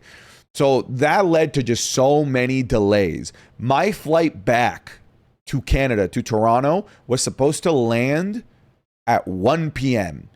I didn't land until 6 p.m. That is rush hour traffic coming out of Toronto. I rushed out of there, got in a cab as soon as I could. I gave him the address. I looked at the estimated arrival time. Brother, it said 7:55. I arrived at home with 5 minutes to go. And I called Sarah beforehand. I was like, babe, I'm going right to the computer, just so you know. And she's like, she's a trooper. She gets it. She's like, yeah, you got to go do your thing. Basically, no hi, hellos. How was your trip? Right to Monday Night Raw. I got to go to John, babe. I got to be there for John Cena, babe. And I'm glad that I was so close to missing it. Here's the thing. It was like these annoying ass delays where they refused to just cancel our flight, because I was ready to just get a hotel and maybe stream it from the hotel, from my phone, from my laptop, whatever it might be. I was going to make it work. But I thought, dude, these people are going to keep me on this plane. They're going to keep me on the hook in this airport long enough where I'm going to miss all of this. I almost missed what happened here because of this government shutdown. Careful with flying right now, folks. It is a war zone at the moment. That's it, man. Almost missed it. WWF.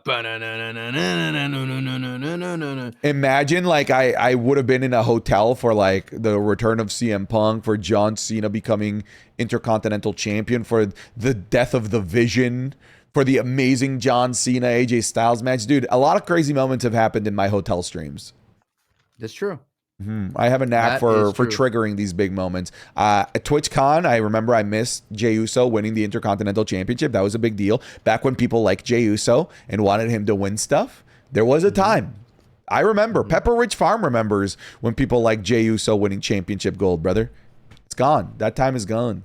Why does your magic work for LA Knight?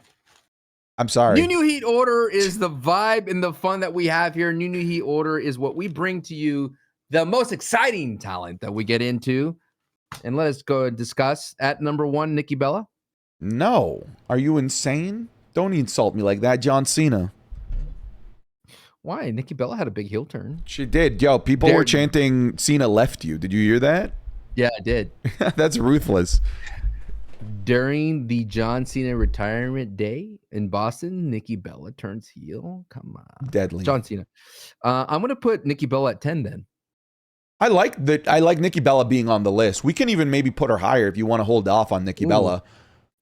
Let's talk people understood.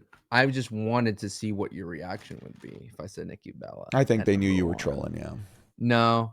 Someone's already... Sancho doesn't know ball. Someone already threw a dart at my head on their TV screen. Number 2 then. Trying to think here. Dominic. Dom? Yeah. Yes. Yeah, we're both in agreement here.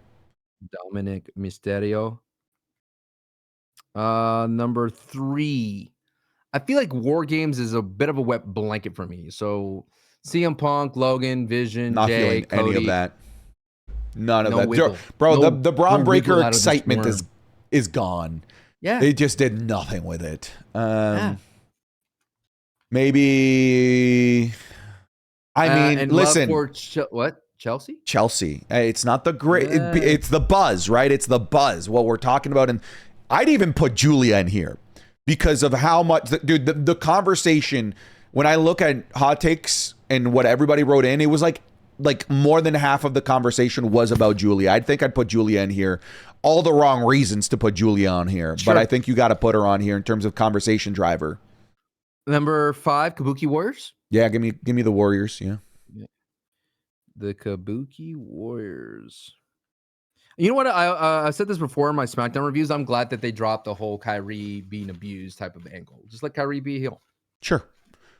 They've also seemingly dropped Bailey being split personality. Two-face. Yeah. Just I told you it wasn't going to work. It was always going to be.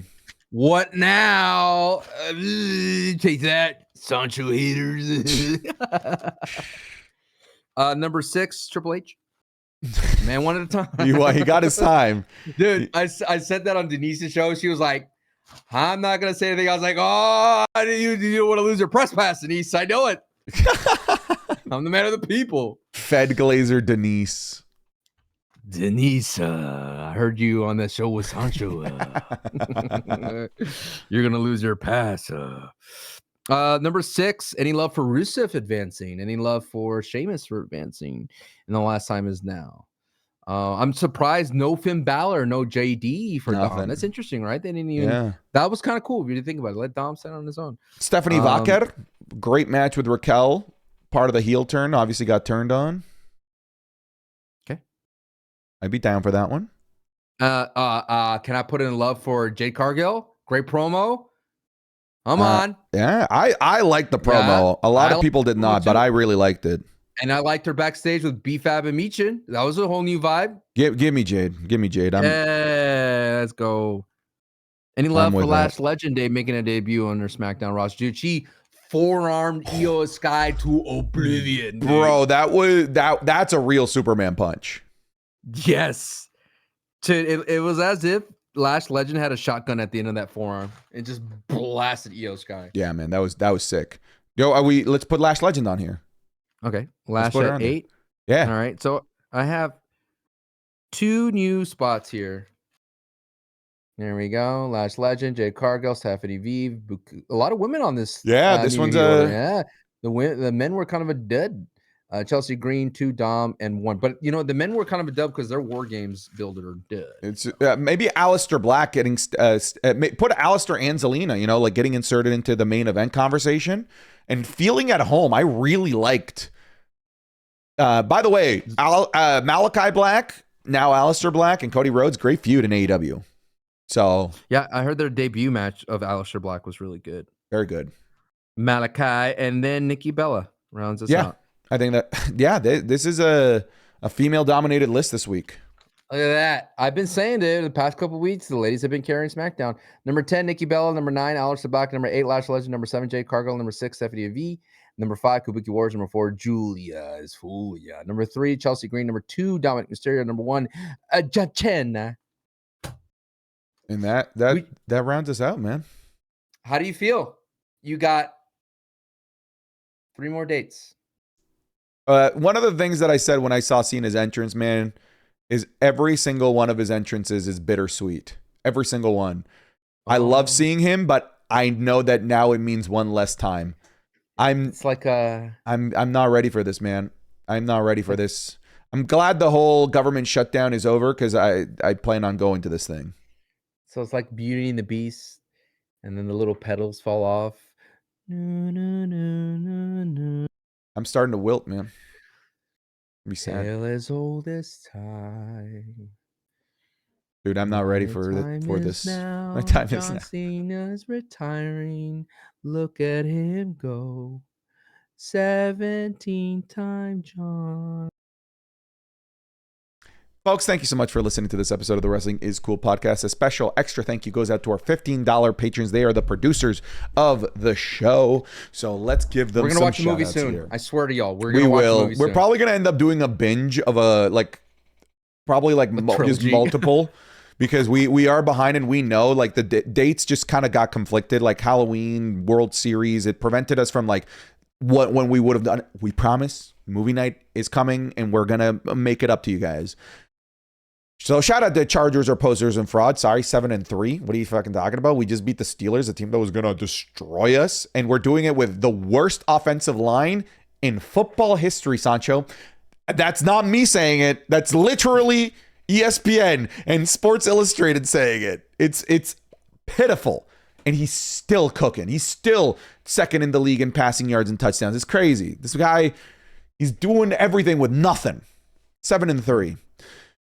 6-7 weeks and still no NXT hot takes, pussy. A last real podcaster, Sancho and Santi, Abdullah Kaja, Active D4C, Adam Elysium, Adam Pacina, Aiden S. Active D4C? Oh man, I hope you find love. I don't know what that is. Active divorcee, like they got divorced. Oh, damn. Yeah, man, find love. Rip. I like how you just glazed right over that. I didn't even realize what I said. Aiden S, Akira Kemp, Abreem Zuda, Just read it. Alex Regal, Alex Waddle. Dude, if it gets put in front of me, I'm reading it. I'm like Ron Burgundy. I'm Ron Burgundy. Alfie the Chosen One, Alfie Wolfi, American Nightmare, Cody Lander, Antonio Arjona, Antoni, Arctic Wolf, Ariel Pacheco, Arrogance, Ashley Rennell, Asperlitz, Aussie Kingslayer, Austin Hogland, Austin Singleton, Austin Weaver, A.O. Carr, B-Fab, more like be crushed into tiny bits, B Nation, Betancourt, that's Bard, gonna be a squash Rushton. It's what? B-Fab versus Jade is going to be a squash. Oh, yeah, for sure. Bailey Saunders, Beans, Bo Pluto, Ben Davis, Ben Farton, B Hostile, Big Mike, Big Poppy Sasquatch, Big Shy, Big Man Bob, Bing Bong Wepa, BK So Chill, Blake Dela Cruz, Blake Kimball, Blenda, Black Lesnar, Blue Cord, Bluefish, Bobby, Boy Mal, Bradley, Brad the Nerd, Braden Primo, Brady Keaton, Brandon Cannell, Brandon Jalim, Bravado, Brandon Richards, Bry Guy, Brockbuster 22, Brody Cyphers, Brian Gallardo, Brian Flores, Bryce Burt, Buxo, Caleb Parker, Cameron Warren, Cameron Talks WWE, Cameron Whittle, Carlos Gonzalez, Carter, CB, Chase, Chimchar Collectibles, Chocolate Santi and Sanch Dog Flavored Water, Chris Butner Lucas, Chris Eric Clark Jr., Chris Harris, Christian Anderson, Christian Ormsby, Christian GQ316, Chucky Gonzalez, Clay, Colby Mayo, Colin O'Malley, Connor Fitzsimmons, Cookie for Sale, Cool Whip Tim, Corey King, Crunchy Tomato 20, Dalton Dunbar, Dan Schubert, Daniel Lamp, Danny Mann, David Batzel, Demon Child, Derek Barnhart, Diego Otani Martinez Yamamoto, Diego Villeda, Digi316, DJS 8715, D Lopez, Dominic DeCoco, Dorian Best, Doug Dimmadome, owner of the Dimsdale Dimmadome, Drew Ashfield, Dylan Areola, Dylan, Edger Nation, Egg Toast, El Hijo del Dr. Jelly Roll Jr., El Juan de Americano, El Joshi, Eric Theory Gonzalez, Eric Ruiz Romero, Aaron Thorne, Ethan Domingue, Ethan Herwa, Extreme Madness, Isatch, we are so back, bolt the F up, Fernando Madrigal, Real Fish, Five Knuckle RKO, Fletcher Walpole, FMF CMA, forget the hyphen between Henry and Ramon, Franklin L. Everett, Freezer. He's still around, baby. Henry Ramon, Fug Nugs, Gabriel Mesa, Gamerscape, Garrett Coons, Garrett Woods, Gavin Martin, Gilbert Deans, Goated Sean, Governor, GXA Man, Hassan Aziz, Heath Robertson, Helgi Svendreer, Helderson, Hey Shakes, sorry, give me a second. Oh no, don't tell me I lost this.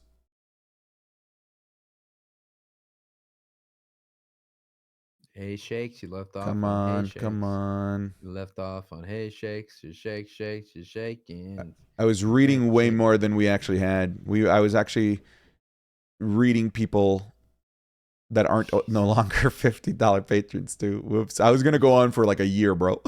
You forgot to purge them, eh? Yes. Where was I? What letter? Hey Shakes. All right, let me go back to the. We did Henry Ramon. You just did Henry Ramon because we giggled. Let me go to the H's then. Yeah, FMFCMA, Fugnux, Governor, GXA Man, Heath Robertson, Hey Shakes. Hi, is this the Krusty Krab? No, this is Wepa. I'm Rick James, bitch. Ian McNugget. I'm Braun Strowman, Imposter Sancho. Issa says Jay's lost because Santi didn't oil up. It's Mr. Astro Kid, Jack Gibley, Jack Harris, Jackson Parrish, Jacob Mueller, Jacob Pena, Jacob Staffel, Jake Shavoya, Jared Hernandez, Jared Lavudra, Jason Flint,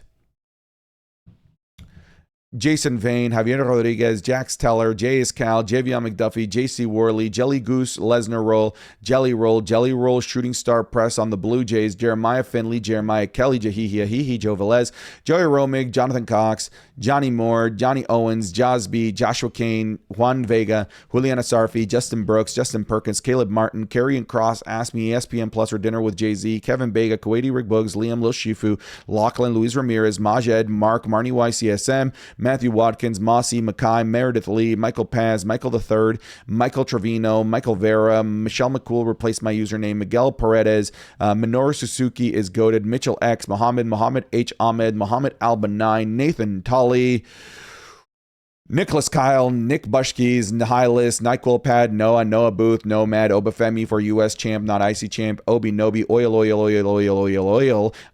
Up Now, Santi, OJ the DEM, Oliver Hammonds, Oscar Ruiz, Papa Bear, Pat R, Pat Mick, Mark, Frody, Prince Vegeta, Puppets Banker Johnson, put Sancho in the thumbnail or else, Reaper God, Rick Marr, 1R, Ricky Dutcher, Royce Ruffo, Ruben Sanchez, Ryan Spradley, Riley, Sadie Brink, Salguero, Sancho doesn't get a safe space on the thumbnail, Santi eats Sancho the long way. Santi, fat black old bitch Zap, Santi's tribal chief Gibby Fresh, Sauce God, Saudi Rick Boog, Savage Field, Scott Linden, Semba, Shaggy WWE, Shane, Shitstain Nakamura, Sir Nightmare, Slime Manny, Steve Lentils, Super Malachi Galaxy, Vanilla Joe Rilla, the LA Knight Mega Glazer, Jacob Kufis, the Final Boss, Bloodline Rules, Theo Perdios, Tim Higgins, Toasty, Tobias Burnett, Tom Lehman, Tom Sarati, Trent Head, Trevor Harder, Tycho, Tyler Logan, Unknown Zero, Vacant Going Over, LA Knight, Vegan Penguin, Venom, Verzo, Void Z, Juan Pablo III, White Mexican, William Newton, Zax Mira, YM Cab, Yo Girls Side, Zach Griffin, Zacharias Cox,